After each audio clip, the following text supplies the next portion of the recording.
le Talk Development, votre émission d'écho des montagnes TV qui donne la parole aux acteurs du développement économique et social du district autonome des montagnes. Aujourd'hui, le Talk Development reçoit le maire de la commune de Mans, dans la région du Tampoué.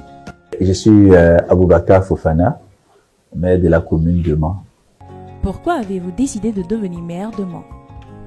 Disons qu'en 2018, j'ai été approché par une coalition donc de frères de Mans qui, vu l'état de délabrement de la ville, avaient souhaité un véritable changement.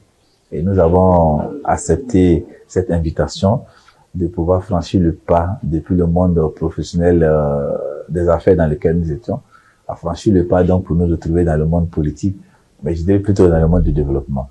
Donc mon ambition en venant à la politique ou en venant à la mairie, à la tête de la mairie de Mans, était d'apporter ma part de développement, ma contribution à l'essor de cette ville que j'ai tant aimée, que j'aime de tout mon cœur, qui m'a vu naître. Et cette ville qui avait besoin de sortir de sa léthargie, qui était sous le feu, sous l'effet de, comment je dirais, comme une ville qui était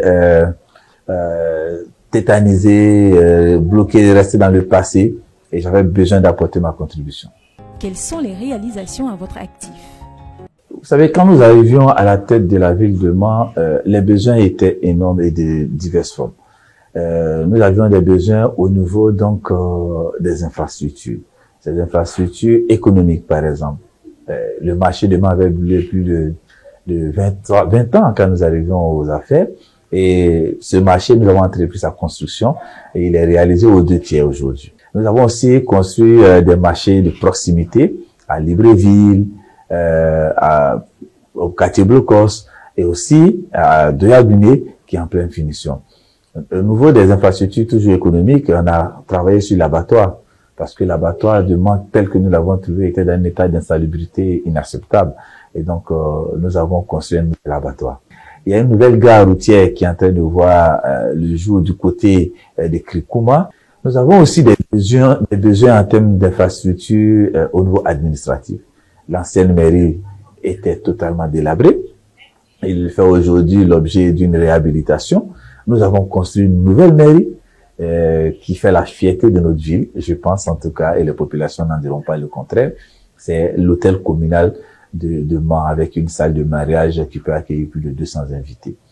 Nous avons aussi construit et réhabilité plus de 12 écoles, mais notamment le quartier de Kennedy, le quartier de Dulabougou, le quartier de Campus, le quartier de Fraternité, pour n'en citer que ceux-là, se sont vus dotés de nouvelles infrastructures scolaires et d'autres écoles donc ont vu leur capacité de réception être renforcée par la construction de nouvelles classes. Nous sommes sur le point d'inaugurer la bibliothèque et la salle multimédia qui va permettre aux étudiants, aux élèves, et même aux enseignants, aux populations de Mans de pouvoir donc compléter l'offre d'information et de culture pour ceux-ci. Et de formation aussi, parce qu'il y a une salle multimédia qui va donner l'opportunité aux uns et aux autres de se frotter à l'outil informatique et aussi aux activités donc du TIC, des NTIC pardon, pour pouvoir donc se retrouver dans ce monde moderne, être au goût du jour. Plusieurs autres infrastructures ont été construites. Nous avons des infrastructures de loisirs et dans le sport, la piscine municipale, qui est une véritable fierté aujourd'hui pour nous. Nous avons construit 6 stades à ce jour intégrés dans les villages communaux, dans 6 villages communaux.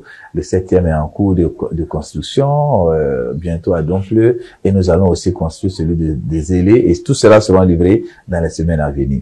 Nous avons effectivement accordé à la chefferie traditionnelle une place importante. Ça a pris du temps, mais c'était nécessaire. Et nous leur avions donc délivré un arrêté accompagné d'un badge. C'est pour cela que nous avons organisé une cérémonie unique de remise d'arrêtés et de badges à tous ces chefs, les chefs de communauté et les chefs traditionnels. Et ça a permis de montrer que Mans est un. Et Mans est composé à la fois des Dents, de Malinké, de la CEDEAO, et tous, comme un seul homme, nous avons fêté ce moment-là, et c'était un moment inoubliable dans ma carrière politique. Nous avons aussi fait la clôture de l'espace de la forêt sacrée de Bouépleu. Cette forêt qui est la source même de la ville de Mans, cette forêt même qui regorge, qui retient l'histoire de Mans, notamment notre Malais qui a été enterrée là-bas, cette forêt était agressée aussi par les populations. Et on a vu des églises s'y installer, on a vu des maisons pousser au sein de la forêt, alors que c'était un des poumons verts de la ville de Mans. Et les singes même ont commencé à abandonner cette forêt pour se retrouver dans les habitations et les quartiers environnants. Donc nous avons décidé de clôturer cette forêt, de préserver cette forêt qui est un patrimoine essentiel de notre culture, qui est un patrimoine essentiel de nos traditions et de nos valeurs. Les routes aussi ont été reprofilées. C'est un point majeur que les populations apprécient. Vous imaginez, il y a des quartiers à Mans aujourd'hui qui, depuis plus de 20 ans, ne recevaient pas de taxis. Depuis plus de 20 ans, n'ont pas vu une voiture passer. Qui aujourd'hui peuvent voir des taxis passer, peuvent voir des voitures rouler. Et même les parents sont obligés de placer des dos d'âne. Vous imaginez, parce que nous avons facilité aujourd'hui la circulation, la mobilité de nos parents. Nous avons aménagé aussi plusieurs espaces. La place de la Paix, il y a l'espace de la statue de Manlé, il y a l'espace de la statue d'Amadougon.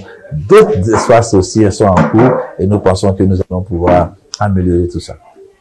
Donc voilà ce que je peux citer comme réalisation majeure. Je sais que j'en oublie, mais ce sont les majeures. De 2018 à aujourd'hui, pensez-vous avoir accompli tous les projets qui sont dans votre programme de société? Non, non, ce serait trop prétentieux de dire que tout ce qui a été promis a été réalisé. Les projets, par exemple, pour lesquels nous sommes restés un peu sur notre faim, c'est dans le domaine du tourisme. C'est vrai que dans le domaine du tourisme, nous avons pu réaliser la réhabilitation, entamer la réhabilitation de la cascade à travers un opérateur qui est en train de travailler et améliorer en tout cas ce site et le rendre en tout cas aux normes que nous souhaitons. Mais nous avions à l'époque voulu transformer l'ancienne BCAO qui est à l'abandon en un hôtel 3-4 étoiles en plein cœur de la ville de Mans, qui soit l'hôtel président de la ville de Mans et qui reflète toute l'ambition touristique que nous voulons en augmentant l'offre hôtelière de notre ville. De toutes vos réalisations, quelle est celle qui a le plus marqué la population de Mans selon vous? La plus grande et la plus belle de nos réalisations, c'est l'hôtel communal de la ville de Mans, parce que c'est aujourd'hui le symbole phare de la ville de Mans, c'est le siège de la mairie de Mans, c'est le siège de la mairie de la capitale la capitale du Tonkuyi, c'est le siège de la mairie de la capitale du district de Montagne. Et ça, c'est une véritable fierté. Et nous l'avons réalisé en un an de mandat.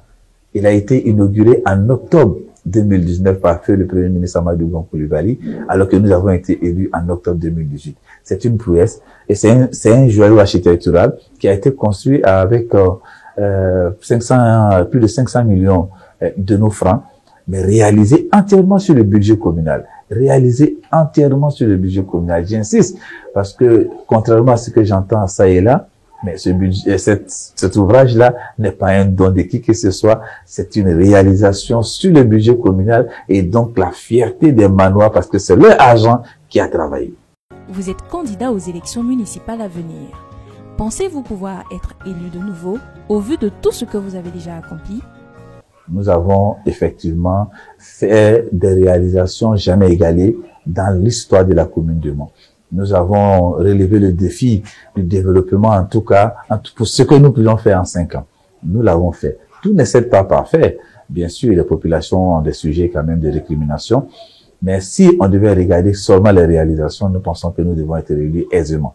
Mais il y a aussi d'autres questions qui rentrent en ligne de compte que nous essayons de régler parce que les populations ont besoin aussi d'autres choses qui vont au-delà des questions de développement, dans les questions sociales. Et c'est pour cela que le prochain mandat, et très certainement nous allons arriver là, sera tourné résolument vers le social.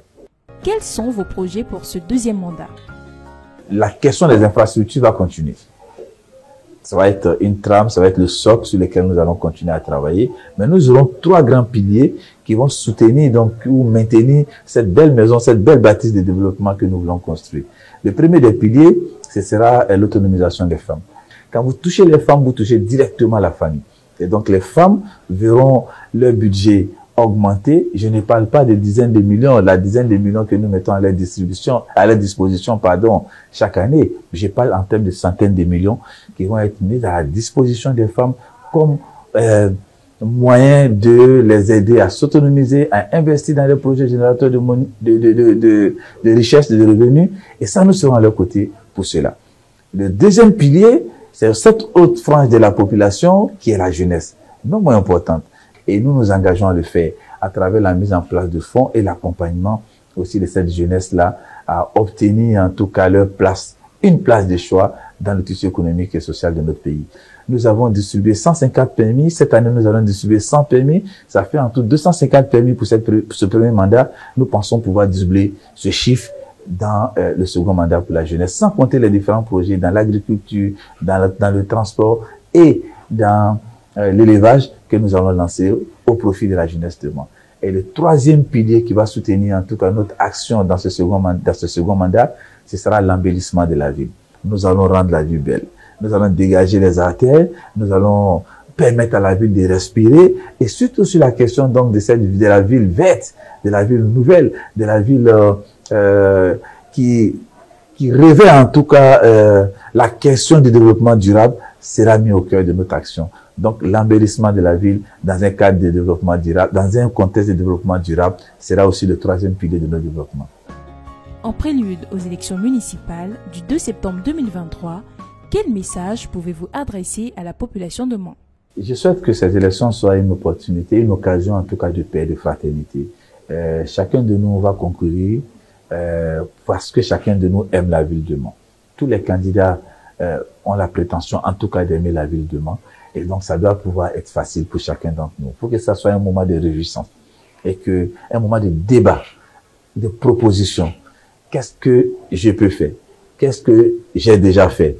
Et que la population choisisse parmi tous les enfants de Mans qui se présentent, celui qui a la capacité de pouvoir conduire les destinées de notre ville, celui qui a déjà fait, celui qui a déjà contribué à faire progresser la ville, que la population choisisse cette personne.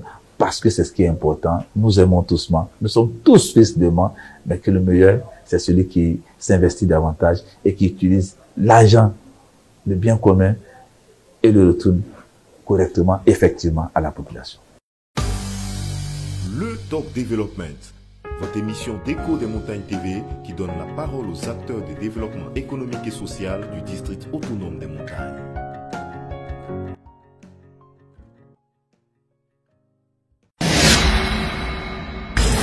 EMTV, Écho des montagnes, la chaîne du district autonome des montagnes.